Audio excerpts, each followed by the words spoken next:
Good morning.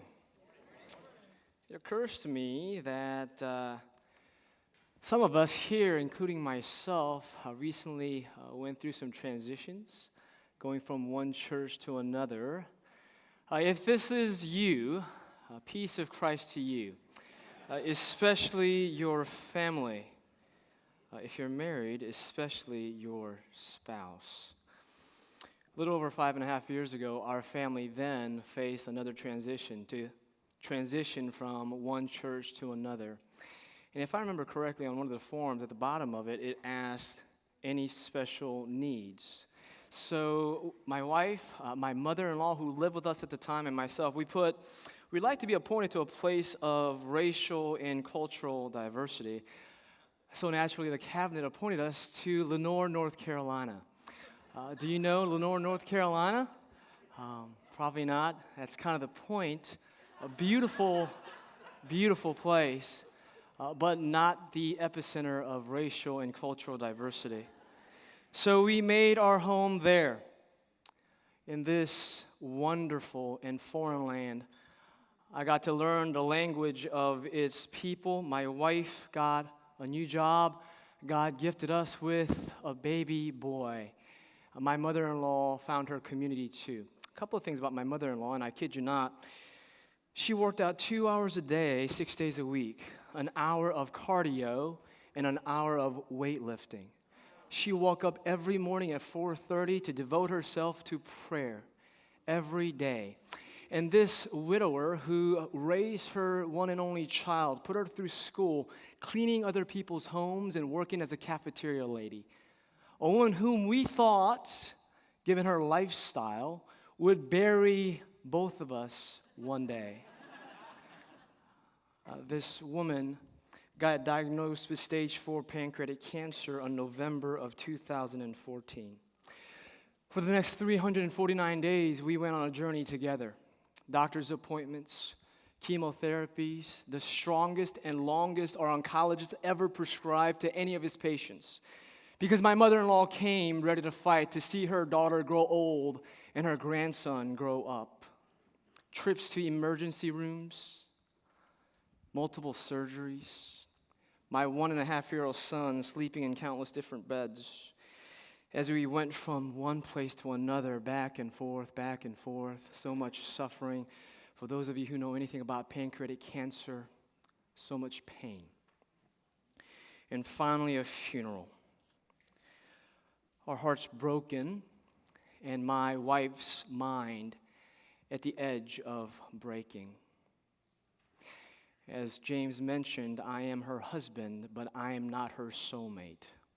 Her soulmate was and will always be her mother. So I remember getting down on my knees so many times. Oh Lord, my God, I cannot lose her too. Our son needs his mother. And in the midst of all this chaos, all this madness, during the times where we could barely scrape ourselves out of bed, we received casseroles. So many casseroles. Do y'all have casseroles where you're from? Because we do in North Carolina. Casseroles made by young and old, made by rich and poor. Casseroles made by theologically conservative and liberal. Casseroles made by lifelong Republicans and Democrats. Casseroles made by loving and kind people, my friends, who simply cannot affirm the LGBTQ community. And made by those who pray daily for their loved ones, that they may be welcomed and loved regardless of their sexuality. Casseroles made by those who make me light up with hope, and made by those who make me burn out with anger. We received each and every casserole with equal amount of tears and the same measure of grace. In that moment for our family, casseroles made and given by those on just one side of the theological spectrum would not have been enough. We needed all the casseroles. and not a single less.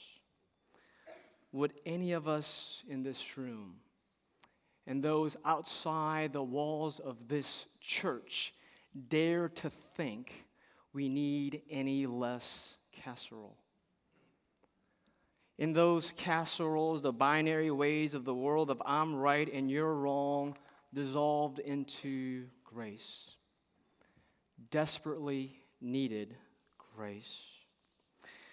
And I wonder if the sacrament given and received convey any less of God's grace simply due to our respective theological dispositions? Or do we trust that God's transcendent and transformative grace is greater than all the sum of our differences and divisions? I know I'm being simple here. It is not to dismiss our call to social justice or our pursuit of scriptural holiness. It is not to say that there are no wrongs or no rights. But for me, the discernment of the good and the bad becomes so much more difficult and so much less theocentric when we are apart. So no matter what happens in February at St. Louis, let us commit ourselves to diversify our social capital. Because our own echo chambers, though they may appear to be affirming at first, they are not only unproductive and unfaithful, but they are just, quite frankly, uninteresting. So let us commit ourselves and those we know to widening the boundaries of our relational portfolios so that we may fully live into God's grace, so that we may fully live into God's love. In 1 Corinthians, we read of these familiar words of love. Love is patient, love is kind, love is not envious or boastful or arrogant or rude.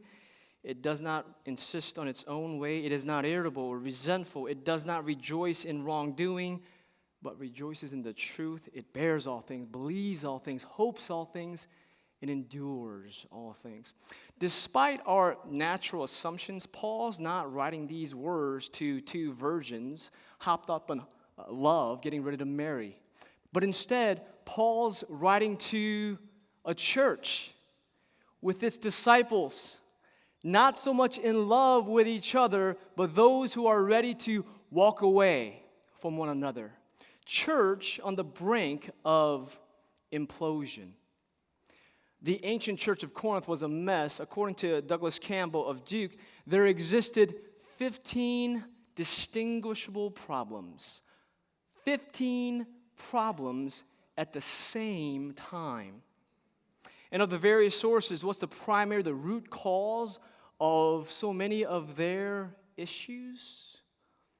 The Corinth church just got way too diverse. Economics, race, gender, culture, religion.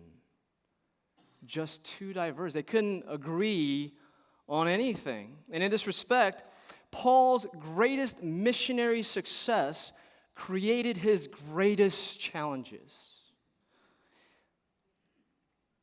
If any new, nominal, liberal, conservative Christians should romanticize the purity of faith and the genuine fellowship of the ancient church, for Pete's sake, join the United Methodist Church.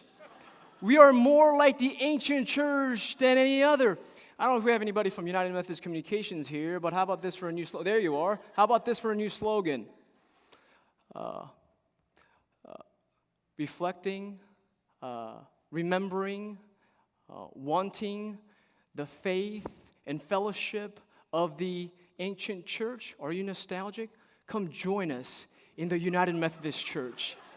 We have very similar issues. For we, as the last big tent church left in the mainline denomination, we inhabit the very same spirit of the ancient church that Paul writes to. As our greatest missionary success created our greatest challenges. all of this problems, all of this chaos would be so much easier if we were just a bit more homogeneous. But homogeneous and idealized communities mask how difficult it is to practice kindness, consideration, and love across multiple divisions where it needs to bridge and heal and not simply fit into an already existing group that gets along so well. Love that is patient, kind, love that bears all things, believes all things, hopes all things, endures all things. This kind of love is hard. Impossibly hard. Without the grace of God. So at the end of all this,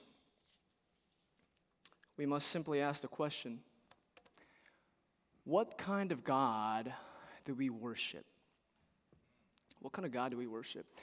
Now some may say, well, that's just a cop-out. We live in the real world that requires difficult decisions, that involves definitive politics and decisive polities. But everything begins with the kind of God that we worship, both the secular and the religious. Do we worship a God that would strategically recommend separation and division within our church, the United Methodist Church? Or do we worship the God of Jesus? Jesus who prays to the Father on behalf of his beloveds. I ask not only on behalf of these, but also on behalf of those who will believe in me through their word, that they may all be one. That they may all be one. I love the church. I am breathing, talking, and standing because of God's church and all of its people. Not just figuratively, but literally. People who have healed me, nurtured me, and sustained me. I want to hear some amen in this room. Yeah. I know we're Methodists, but it's absolutely all right. I desperately need all of God's people. I desperately need all of you. And we need all of each other. So let us be one. One church. For there is room for all. Thanks be to God. Thanks be to God. Thanks be to God. Now let's get to work. Amen.